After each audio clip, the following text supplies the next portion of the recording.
नमस्कार, मैं निशि शर्मा, राजनीति 24 से।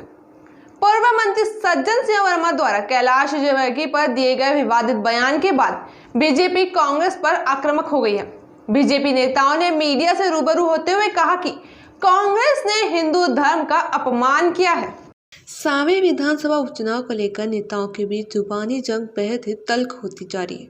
भाजपा के राष्ट्रीय महासचिव कैलाश विजयवर्गीय पर पूर्व मंत्री सज्जन सिंह वर्मा द्वारा आपत्तिजनक बयान देने से सियासी पारा गर्मा गया, जिसे लेकर भाजपा के वॉर रूम से बीजेपी नेताओं ने कांग्रेस पर जमकर निशाना साधा।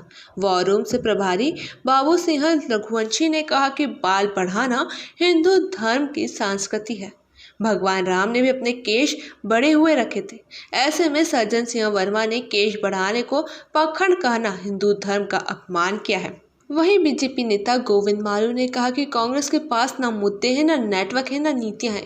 कांग्रेस भाजपा नेताओं की लोकप्रियता से घबराकर इस तरह के बयान दे रही है। तंत्र मंत्र हमारी संस्कृति में है।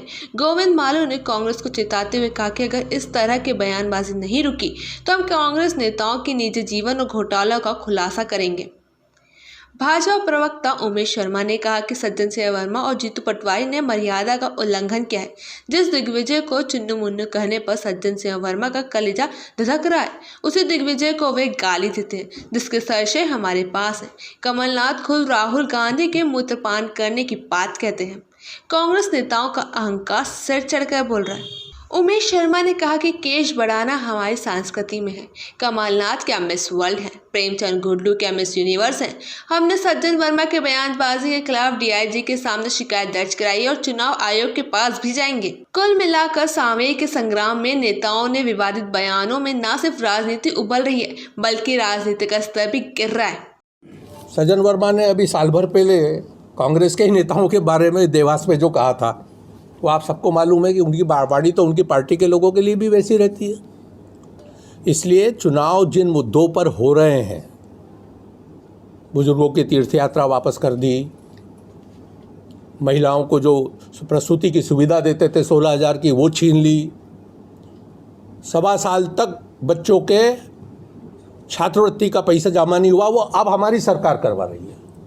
ऐसे अनेक मामले हैं जिनको लेकर कांग्रेस के 24-25 विधायकों ने कांग्रेस छोड़ी और उनके नेता ने जो कांग्रेस छोड़ी वो तो सबको मालूम है कि सीएए से लेकर और राम जन्मभूमि और 370 तक के समर्थन में वो भारतीय जनता पार्टी के साथ पार्टी छोड़ने के पहले से खड़े थे।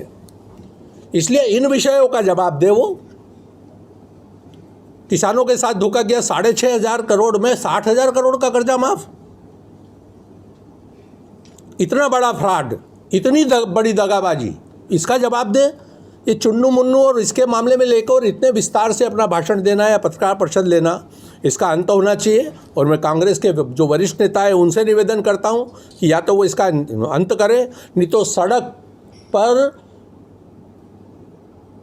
रकाबगंज गुरुद्वारे पर जिस तरह से सिखों के कत्लेआम के लिए नेतृत्व किया था कमलनाथ ने, और इंदौर के कांग्रेसियों ने 1984 में जो नेतृत्व किया था, उसके नारे सड़कों पर गूंजेंगे।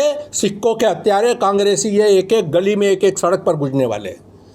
इसलिए मैं आप सबसे निवेदन करता हूं कि मेरे इस निवेदन को आप ठीक से दें। और मैं कांग्रेस के बड़े नेताओं से निवेदन करता हूं कि ये जो अभद्र भाषा का उन्होंने शुरुआत की है, क्योंकि मुद्दों का जवाब उनके पास नहीं है, वो इसको बंद करें। धन्यवाद।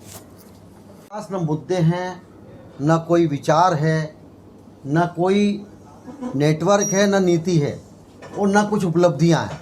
उनके पास तो शुरू से छल फरेब और धोखा रहा है और इसीलिए वो इस तरह की असंयत भाषा, असंसदीय भाषा का उपयोग करते हैं।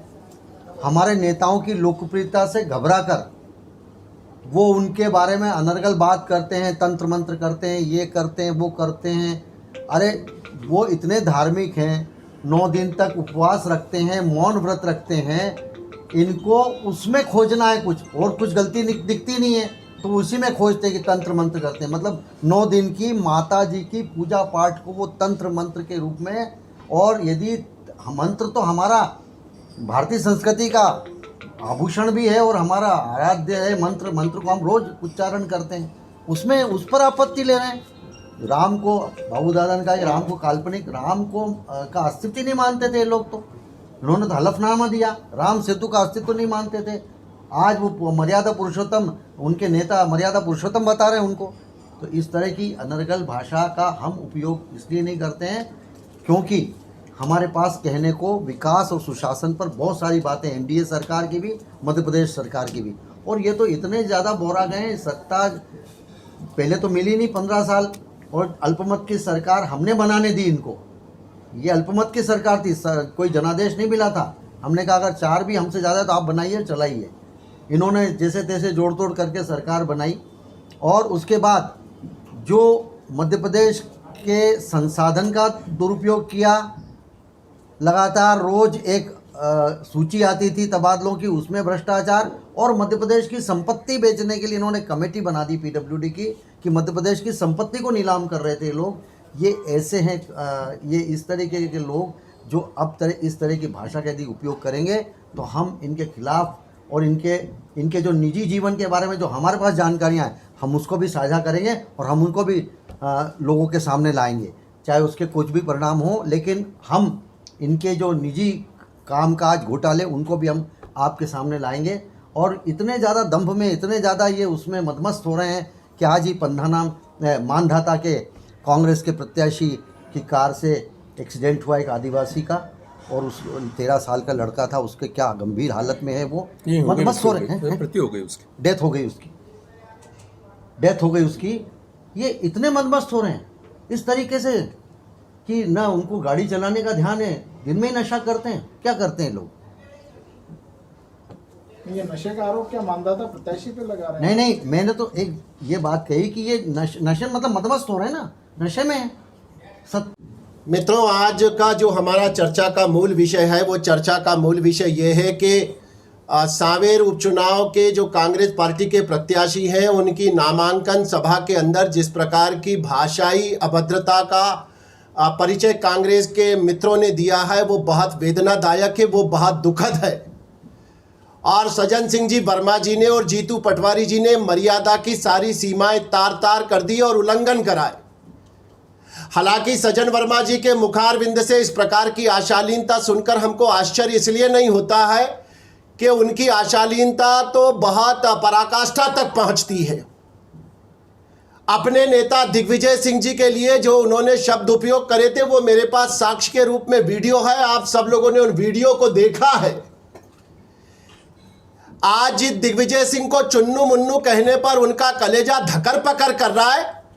एक समय उसी दिग्विजय सिंह जी को उन्होंने लिटरली मां की गालियां बकी थी, और सार्वजनिक रूप से बकी थी, और उसका साक्ष्य है हमारे पास। और जहां तक कैलाश विजयवर्गीय जी के द्वारा चुन्नू मुन्नू कहने की बात है, तो उसके पीछे का भाव भी हम स्पष्ट कर देते हैं। राहुल गांधी जी इंदौर पधारे, देवी अहिल्या माता की प्रतिमा पर माल्यार्पण का कार्यक्रम तय था, हाथ हिलाकर अहिल्या प्रतिमा से आगे बढ़ गए। कांग्रेस के नेताओं ने सफाई दी कि उनके पास समय नहीं है, और उसके बाद उनका जो दूसरा कार्यक्रम था, वो 56 दुकान पर चाट पकौड़ी खाने बैठे थे। और वहां पर जिस प्रकार का वो मिस्टर कमलनाथ, मिस्टर दिग्विजय सिंह कहते थे, तो कैलाश जी का कहना यह था कि ये राहुल गांधी के चुन्नू मुन्नू है। कैलाश विजयवर्गीय जी ने यह नहीं कहा कि ये मेरे चुन्नू मुन्नू है, उन्होंने कहा कि ये राहुल गांधी के चुन्नू मुन्नू है। और चुन्नू मुन्नू इसलिए कहा कि कमलनाथ जी का बयान तो पूरे भारत ने देखा है। वो कहते हैं कि राहुल गांधी जी का मूत्रपान करने के लिए लोग कतार लगाकर खड़े हैं। कांग्रेस के कार्यकर्ताओं को कहा उन्होंने कि तुम फालतू की बात करते हो, राहुल गांधी जी का मूत्र पीने के लिए लाइन लगाकर लोग खड़े हैं। तो जैसा कमलनाथ जी ने मानसिकता प्रकट करी है, वैसे ही कमलनाथ जी के जूते उठाने वाले नेता लोग बयान दे रहे हैं। ये सारे लोग जो कैलाश विजयवर्गीय जी के बारे में बोल रहे हैं, इनकी स्थिति क्या है? आधे दिग्विजय सिंह जी के जूते उठाते हैं, आधे कमलनाथ जी के जूते उठाते। ये इस तरह की भाषा हम उपयोग करना नहीं चाहते, पर हम पीड़ा से भरे हुए हैं, हम वेदना से भरे हुए हैं। राजनीति को आप इस स्तर पे ले आएंगे। भारतीय जनता पार्टी के प्रत्याशी के बारे में कहा जाता है कि कागला घू खा गया। महिला मतदाताओं के बीच में जाकर उच्च शिक्षा मंत्री जी जो पूर्व हैं, वो कहते हैं कि 200 और 500 रुपए रख के पोलके में तू वोट दे देती है।